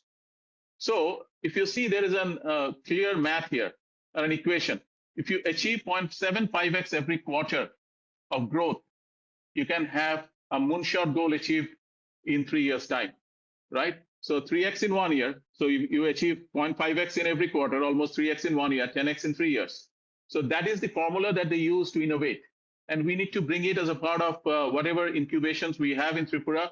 We'll have to think, what are some of the conversations that should happen as a part of mentoring discussions would be, what are some of the groundbreaking innovations we're doing in our state? We cannot be talking about all the sectors we already have in Tripura, right? We have been hearing all of this for the last 20 years, 25 years, and probably since when I was a student, so many years back. But now we have to be future, we have to make ourselves future-proof. So that is where we need to have a very few transformative ideas, and then working through the roof-shot model, we need to implement them on the ground, because here execution will be the key, and that is where mentoring helps. Now, having said that, there are some good initiatives that are happening in Tripura, and I have did some research, and I found that, and I saw that there is a 5G data center hub that is coming up in Tripura, which is great, because if you have the data center, that is where the GPU activities will happen, and you'll have AI innovation happening, right? So now what we have is then AI for Good Governance workshop. I would love them to be a little bit more detailed and practical. Some case study discussions should happen in those. They should not be, I'm not sure what are discussed, but I think a lot of practical case studies are not getting discussed. If they are not getting discussed, we'll not know how the world is moving forward. So Good Governance workshop is a great initiative, and I commend the government for having started that. And then AI-powered education and student engagement, and I really loved it. I think one of the administration IS officer, the lady, what she does is an aspirational board. And this should be this need should spread in other parts of our country. So what they're trying to do is, I think in the 10th and 12th standards, a lot of students are giving up on education, right, because of different challenges that they face at home. So what they're doing is that board, that system is trying to bring in that aspirational. So if you're a doctor, if you're an engineer, or if you're in a different profession, where do you see yourself 5 years from now, 10 years from now? They are using technology to do that. And I heard that a lot of students are becoming very excited. They're seeing the future on a dashboard, and they're coming back to the education stream. So this is a fantastic initiative that's happening in our state. We must talk about it, and we must spread the word, and we must ensure that this scales up. This is a great initiative. So, and also I think I heard about teacher and student AI literacy. I must tell you that last year I was requested to speak to universities. I think 35 colleges, and including Tripura University, all of them came together. I did a workshop, a digital work, 1 to 2 hours kind of. I told them how they can create some disruptive digital content for their courses, which is very important. I don't know what has happened after that, but I think student and teacher literacy is very important. Now, these are some of the things that are already happening. So here, and also read yesterday that, and I would have congratulated Mr. Gitte there, that they have done a workshop on design thinking. I was working with a workshop with 2 very large, I'm not naming them, 2 of the largest operations in our country. And they were implementing some initiatives. So what I suggested, you have to go the design thinking route, because if you do that, you'll have to empathize with the customer. So here, the government has to empathize with the citizens. What do the citizens need? And when I say citizens, I'm more worried about our Gen Zs. I'm more worried about our Gen Ys, Gen Alphas, I mean. I'm more worried about them. They are the future of our state. And we must make sure that our education system supports them. And that is where the AI literacy becomes very important. Now, having said that, I'll take probably another 5 to 10 minutes. I will share with you my 10 suggestions. So I shared the 5 pillars, my 10 suggestions for... Yeah, we'll have 5 minutes, please. 5 minutes? Okay, yeah. All right. So I'll quickly walk through them. So the first one is set up a state-backed digital and AI incubator to nurture deep tech and agri-tech. It doesn't require a lot of money. This has to happen. You have to establish a public AI data exchange platform that will integrate the government, academic, and private sector data sets. They otherwise will not be able to use AI. I'm talking about practical challenges here. Then what you have to do is to launch a statewide AI capability mission to train the youth of our state, the educators, the government staff, and the farmers. Some of that is already happening, but you have to do more of that. The analytics and cybersecurity. And this has to be aligned with the India AI mission. Read about India AI mission that's been implemented by the central government. We'll have to connect with the India AI mission. Fourth one is we'll have to build a Tripura AI innovation COA. That is my my request to the government and to other maybe forums here in the state. Then digitize the investment facilitation. We have to create a single window clearance cell. That is very important. And they have to be supported by real-time dashboards so that the service guarantees can happen. And I give you examples. These will attract a lot of ITS companies and GCCs, global capability centers. That's the new future, GCCs. So we can attract GCCs in Tripura also if we do that. Then we'll have to, I'd suggest that we'll have to deploy an AI-powered public service tools that I also already spoke about it, multilingual citizen chatbots, smart grievance. All of these don't have to happen on day one, but we need to have a strategy and a plan in place. Healthcare screening, agriculture advisory platforms, they have to happen. We also need to create an AI-driven agri-tech and fisheries innovation program, include handicrafts in there as well, so that we provide the farmers with the precision tools, predictive analytics, ecosystem monitoring happening in Maharashtra. I gave you an example, right? That will boost the rural incomes, and that is why it is so very important. Then the last 3 would be, we have to establish a state-funded AI startup grant fund. Without funding, nothing is going to happen. We can keep on discussing till the cows come home, but we'll see nothing on the ground. So we need to set up some early stage capital, right, to scale them up, and again connect to the India AI financing framework. I would encourage the state government to look, and I'm sure probably they are already doing that, but that that collaboration would be ideal. Number 9 would be you need to integrate the AI and digital curriculum in schools and universities. That's critical. Co-design courses, the real world projects, innovation labs, we'll have to set up. That has to happen on a daily basis. So, and the very, very important is collaboration between the academia and the industry. That has to happen a lot more in our state. And the last, but definitely not the least, is we should do build excitement within our state. Organize events like innovation challenges, AI hackathons, digital hackathons to crowdsource impactful solutions for our core sectors and connect emerging talent with global tech ecosystem. This is happening in every state. I've been part of a few. So I see that a lot of excitements and a lot of groundbreaking ideas come out of these hackathons. Now, these are the 10 practical ideas that have brought success to many states, to many organizations that I've suggested. I'll be happy to share them with the government if required, but primarily I wanted to share with all of you. And that's about it. So let's empower Tripura. And thank you so much for hearing me. And Indraneel, I think I finished within 5 minutes. Thank you, Tridib. To me, it was something definitely new, and I think for many of us, obviously, from the traditional economics point of view, we hardly, at least I hardly considered on that. We have a few queries to be taken up because sure. I see some hands as well as some points raised in. We'll take up the queries very quickly. We'll hear all the queries at one go. We start with any specific queries with Charan Singh sir, and then we take up other queries, and finally I'll come up with my comments at the end. Your queries can be put up straight for both Dr. Tamali Chakraborty as well as Mr. Tridib Bhattacharjee.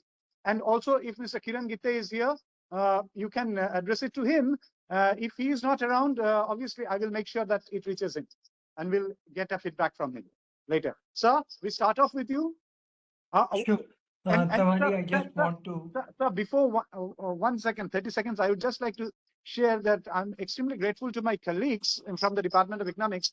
They have been here around all through with this, and particularly Dr. Dilip Rana. What he did is, he was with the students and he had opened this entire webinar to all the students in the department.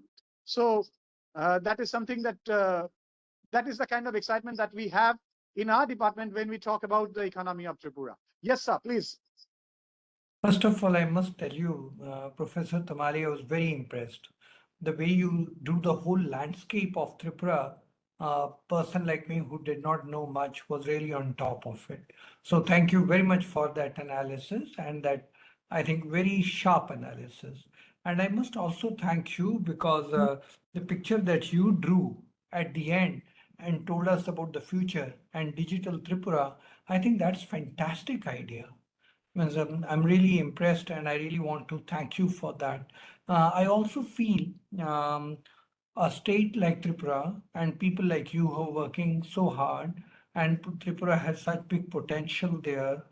I do not know, of course, when we do the state conference, we'll of course be inviting you, and there'll be lots of people listening to you. But I have a feeling that Professor Indraneel, maybe you should take it up.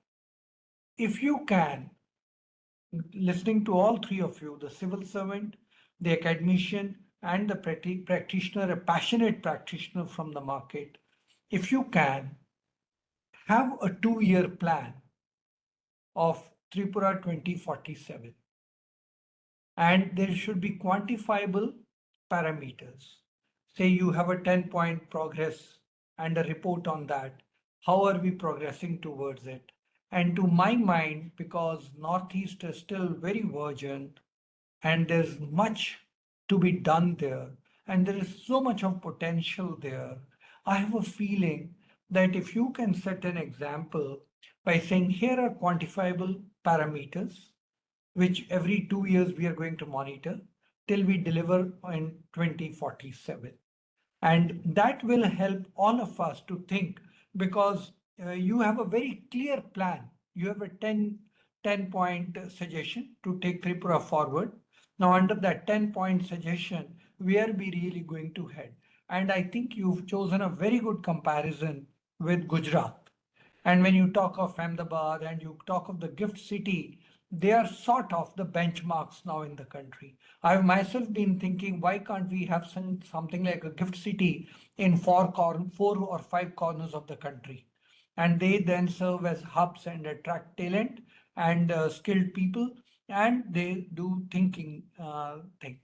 The other point which Professor Bhowmik, I was thinking you as a university and at Tripura University, if you could do it, you could act as a hub for materializing, quantifying, monitoring, evaluating the journey to 2047. So there you could probably have these, as you have started calling them as diaspora. You could have the diaspora represented in your hub, and you could have thinkers in your hub, and the local academicians and practitioners, civil servants in your hub. I think that will be a great example of leading into Viksit Bharat. Why I'm telling you all this, I'll just take one more half a minute, is 5 states have come out with Viksit documents like Viksit Punjab, Viksit Karnataka, Viksit UP, Viksit Gujarat, Viksit Maharashtra. I welcome you to look at them. All of them are in 5 different directions. There is no template, there is no commonality, and the way they have been written, I can assure you by 2047, not even 1/10 of it can be completed. Because kite flying is a soft word for what I've read in those documents. So given the type of passion and the coverage that you had, I'm making this suggestion. I really want to thank each one of you, and Indraneel, thank you for choosing people who could enlighten us in just 90 minutes so much about Tripura. Thank you. Thank you. We have a few queries very quickly. I see a few hands that has gone up. Oyanendu was putting up a lot of questions. I believe these are mostly very specific things which we can address you in a write-up about who, what rates and etc. These are things which can be easily addressed. Any specific explanation anybody would like to intervene here?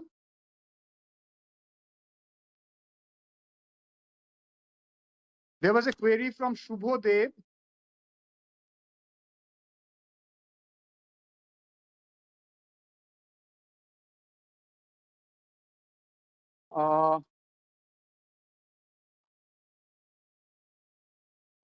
Tridib, there is a question which I would like to read out. Maybe you can find it out in the chat box put up by Kakoli. Tripura has a high literacy rate. If you can just go through the chat box and find it out. In today's, what steps can be taken to improve digital skills in the rural areas, particularly? I think there were a lot of cues in what the presentation was all about. There was a query from Dipankar Khashnovish about key is transport, land and water for exports, and air for service business. Tourism, what are the initiatives? Okay, fine. Maybe in my summing up, I'll just come to it. In a state where livelihoods still depend on human labor and land, why is labor not at the center of development discourse? Shouldn't Tripura be building an economy that strengthens labor-intensive growth? Yes. Obviously, we have to think into the new ways of using labor. What is the total size of rubber-based economy? Appreciation, real per capita income, gas reserves. Okay, these are things. Okay, sir, but can we continue for another 5-7 minutes? Absolutely. Absolutely. Okay. So beautiful. Okay. Anybody, how do you claim that agriculture in Tripura is climate resilient? Okay. So what I thought is there are some more queries on, okay, you got your answer. GDP growth figures are always in real terms. Yes, we have the GDP. So I'll just take 5 to 7 minutes to put up my perspective on the economy of Tripura. So I think many of the queries will get addressed in that. So what I do is I'll just give me a minute. Ashizak, I need your help since I'm sitting on your system. If I could share this. How do I share this screen?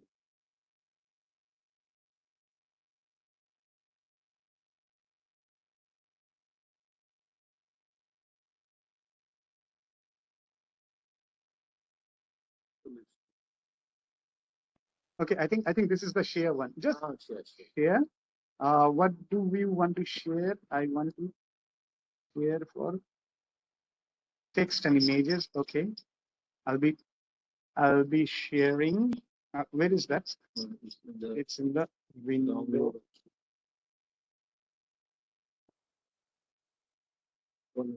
Just a minute.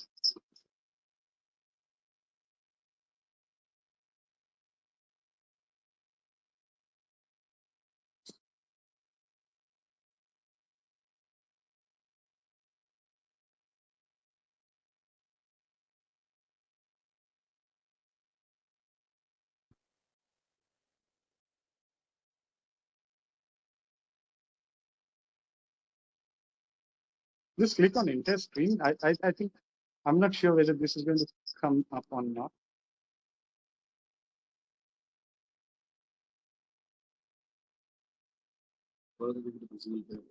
Is this visible?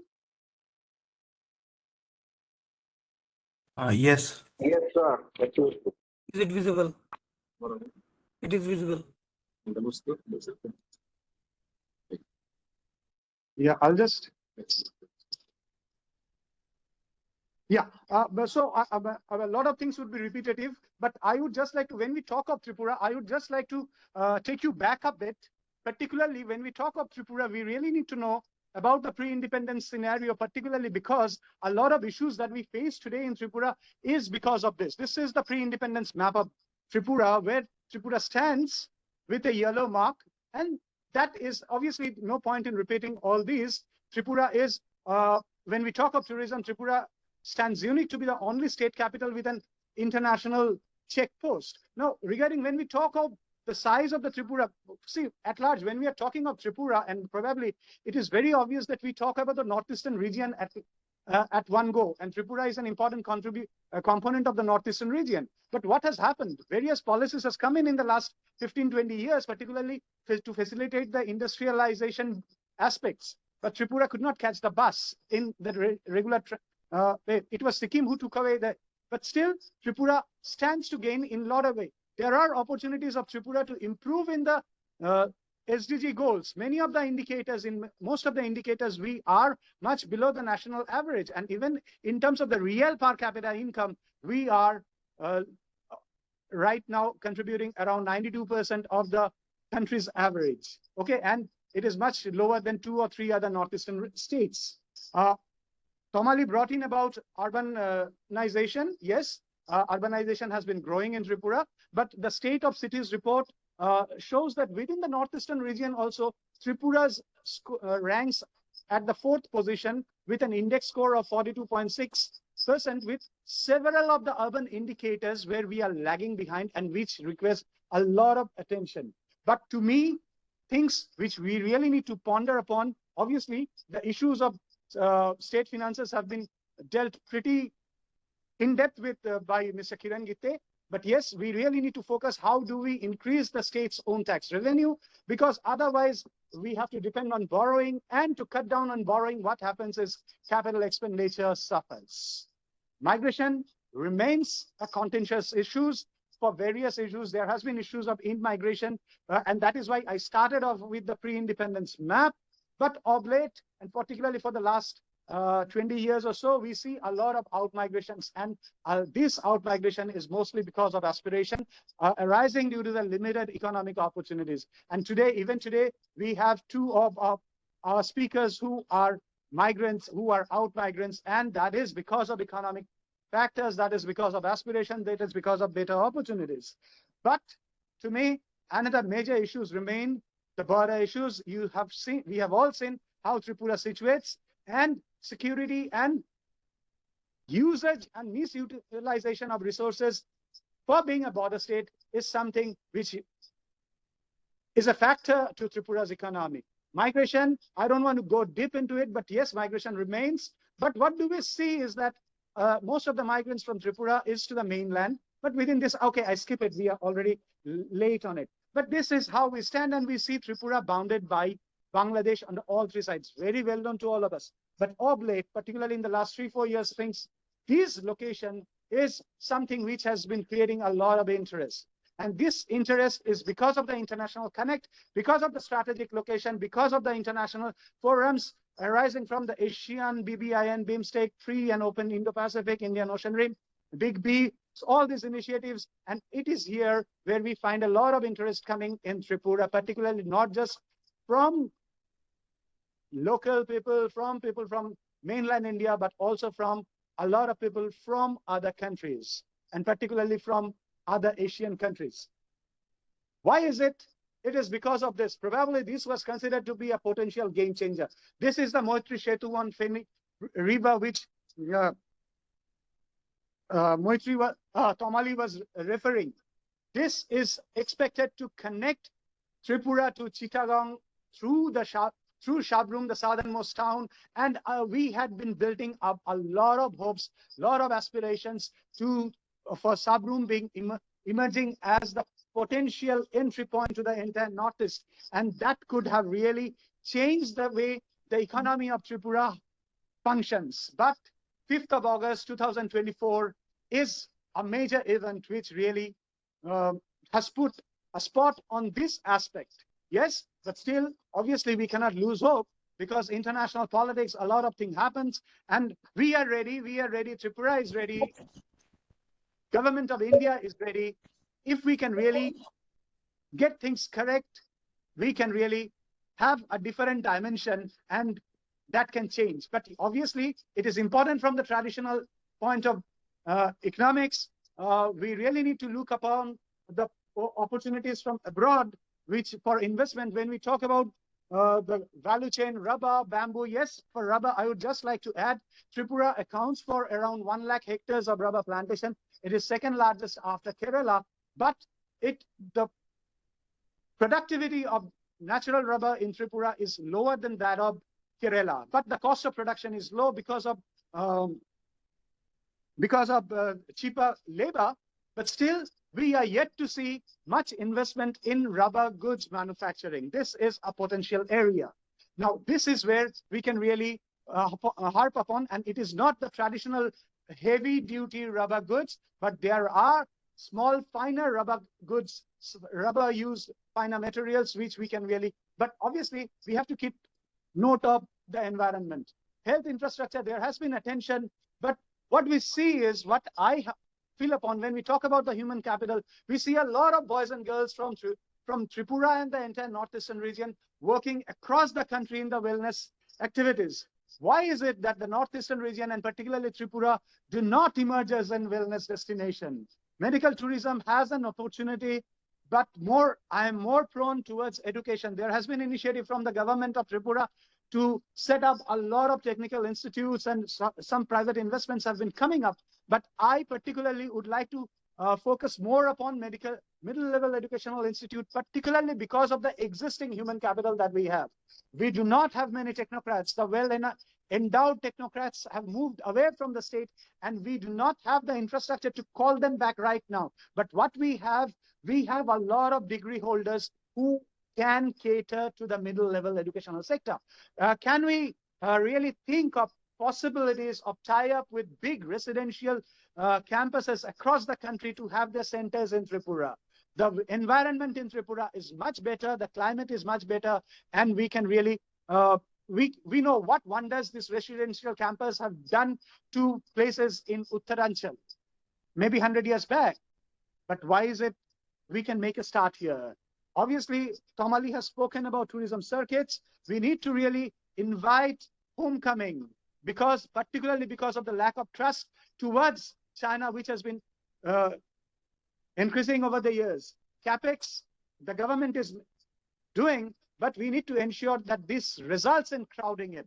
We really need a thriving and sustainable Tripura, and that is why this webinar was conceived. We have a nature's booty, but probably Tripura is an extreme example of what we really call upon the resource cost hypothesis. We have opportunities. We really need to map the life assets. And when I talk of life, sir, we all know about the focus that was placed on the livelihood for fostering environment in the G20 during India's presidency at G20. There are several potential sectors which have been identified by my previous speakers, but I would just like to add a few. I have mentioned about the fintech modeled on GIFT, which you have also spoken, and they were used in Tridib's presentation, ecotourism, game reserves. But I personally have this affinity that we have 3 unused airports, airstrips in Tripura, and can't we think of having flying clubs and training institutes in those places, and these are in district towns. Obviously, a flying club or a training institute for aircraft and hospitality sector can really alter the dynamics of the local economy of Powai, Kamalpur, and Koilashahar, where we have it. Agartala-centric development is creating a lot of nuisance, if I can use the word today, particularly in the evening and during the office hours. We really need to develop a cycling ecosystem, and we have to have incentives. My appeal to the state government and their representatives, if they are to have incentives for benefit enterprises. And definitely I would wind up by saying that we need to encourage homecoming of the brilliant diaspora that is spread across the world. If we really have that, we can make sure that Tripura goes ahead in the economy, and we we can really achieve what we aspire today and what we are talking about. And our future generation, my students and the next generation, really can find Tripura as an attractive place, and Tripura's economy can really add more to the country's economy. What we have today is the state economy contributes only 15 to 16%. The state budget accounts for almost 30% of the GSDP, and within the state budget, 15 to 16% is the contribution from the states. And 85, Ashish is saying that it's around 12 to 13%. And it's around for 85% of the state expenditure, we have to look to center. So obviously, the economy of Tripura, I would aspire, is having a greater resource generation within the state. Sir, I would thank everybody for taking interest in the economy of Tripura. And I would, if there are any quick queries, any quick comments for anybody, please raise your hands, or I would request Tamali 1 minute time, Tridib 1 minute time, if you would like to add to what you have already said. Tamali, we start with you, 1 minute for you. Actually, sir, I don't think so. I'll be able to address all the queries right now but I just wanted to thank you for giving me this opportunity, and also Professor Selim, because he has taught me in MBB college, and definitely Professor Charan Singh, so it's a very interesting forum. And what I was trying to see, that all of us are talking in certain thread points, which is ecotourism, sustainability, and then only digital part we did not talk about, what Tridib sir has done it. So so something we need to focus on, how we can improve the local economy. Maybe we can call this homecoming, and however we call it, however we can do it, but not at the cost of the environment. Because that is the beauty of tourism. If we are losing that, then we will be losing many things. So not at the cost of environment. Yeah. I think I was very particular in stating it out. Yes, sir. Not at the cost of tourism, not at the cost of environment. Yeah, Tridib, quick. Yeah, very quick. So I'll address first, I think, 2 questions, and you wanted me. So Partha, I am no Dr. Tridib, just call me Tridib. So your question was around the STEM and the education of the future, big tech, etc. So what has to happen is we need to, even in STEM, we need to move from being problem solvers to an analytical mindset. That shift has to happen. And what I would suggest is for all the academicians here, we need to move into a more of a case-based discussions and conversations to address disruptions that are happening. And that would be very, very useful, at least from the 10th and 12th. And I would also suggest we should probably address Takuli's question also. How do we do skill development? The beauty today is that we are not bound by a classroom kind of conversations. It's an open world and a connected world. There are platforms, I'm just naming for the sake of naming, like Udemy, Coursera, etc. There are plenty others where you can go and register yourself and can take some way. And those courses come for very free, even if you're in the remotest part of Tripura. And if you have some kind of a connectivity, you can take a course. I would suggest that while whatever you are doing in terms of your course, and focus a little bit on the basics of AI, artificial intelligence, and don't go much into there's a lots of complexities. Just do some overview of AI so that you understand how it works. It's not a complex stuff at all, because you'll have to use it somehow with you or without with you realizing or not realizing. So I would suggest do what you are doing in terms of education. I would encourage a lot of course case-based conversations, discussions on disruption, and there are plenty of others digital platforms where you can go and register for courses. Do them. I think make yourself ready for the future and understand how the roles are transforming. Once you graduate, the roles that you know of will not be existing in that way. The roles are transforming. They're not getting eliminated by the way. They're getting transformed. So figure out what are the roles for the future and accordingly educate yourself and make yourself ready. That's all I can say, and wish you all the best. And if you want to stay connected with me, I'm on LinkedIn. You can follow me and I'll be happy to stay connected with all of you. And thank you, Dr. Singh, for this opportunity. It was a pleasure hearing you, and I look forward to future conversations also on different topics. And thank you, Indraneel. My pleasure. My pleasure. Sir, Charan sir, if I can hand it over, I think we have taken more time than allotted. We thought of having it for 1.5 hours. We are 30 minutes, almost 30 minutes plus, but that is, I'm very happy. I'm very happy that So we could. just one thing I wanted to add here. Yes, Sorry please. to disrupt you. Please. When I was doing this research of presentation on Tripura's economy, and the research papers which I have read is all of yours and Professor Salim and like all Tripura University faculties. So I was very happy about it. Yeah. Okay. Now it is also, the onus is on you to write on Tripura. Start Yes. writing. Start writing. Sir, if I can hand it over to you now. Yeah. Thank you very much. I think it has been a very interesting session, and you are right. We are overshot by 30 minutes, but it didn't feel. It just didn't feel, and one felt no if it could continue more. And to that extent, my thought and my excitement that there is so much to learn within the country. Just imagine so much we have learned today on Tripura, just a single state. And we have so many more aspects which you couldn't cover because of the time. I could see you racing. I could see you are telling your friend you will have only 5 minutes, whereas he wanted at least 10 minutes. Tamali is a professor at IIM Vishakhapatnam. She knows to keep students interested, she has to speak in a very limited way, and therefore she probably kept her time. But there, you could see her rushing through her presentation. It was so huge and so extensive. There's so much to learn from each other.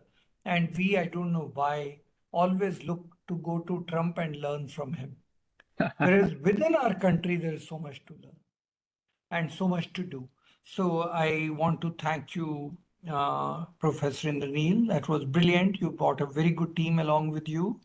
And I'm looking forward, of course, to other states being covered, and then looking forward to your participation in November in Delhi when we do the All India Conference, 3 days, single place, everybody concentrated on how to achieve Viksit Bharat.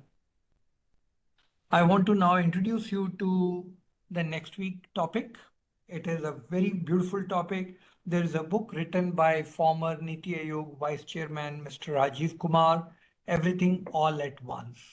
And he speaks about various transformative global transitions. And he will be speaking about the book. And I'm going to invite you for that book.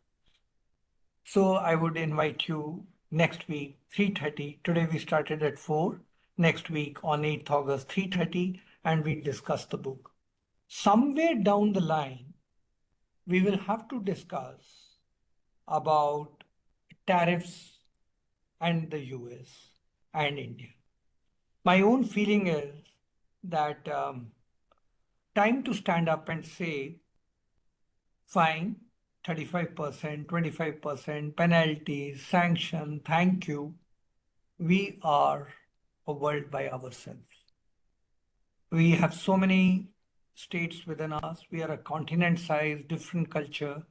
We have unexplored hinterland. There has been prosperity. Rural areas also demand things these days. I think time has come to say, I will take my own decisions. I've graduated. Now you can't tell me I have my voting rights.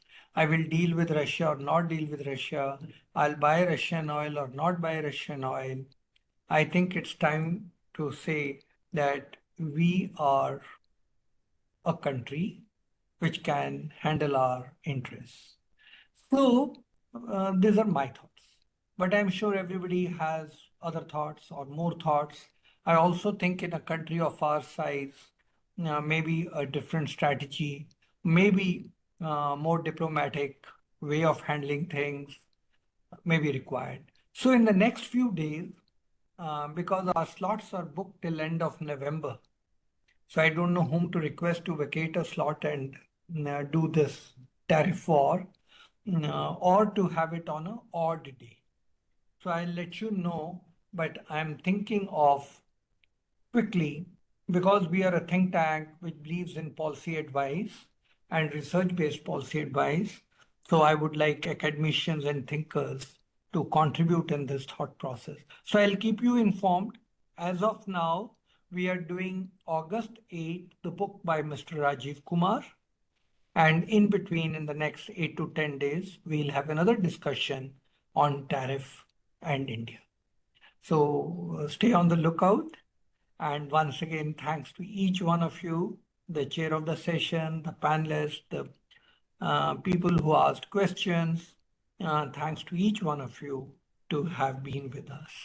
Enjoy a great weekend and look forward to you meeting again on next Friday, 3:30 p.m. Thank you. Thank you.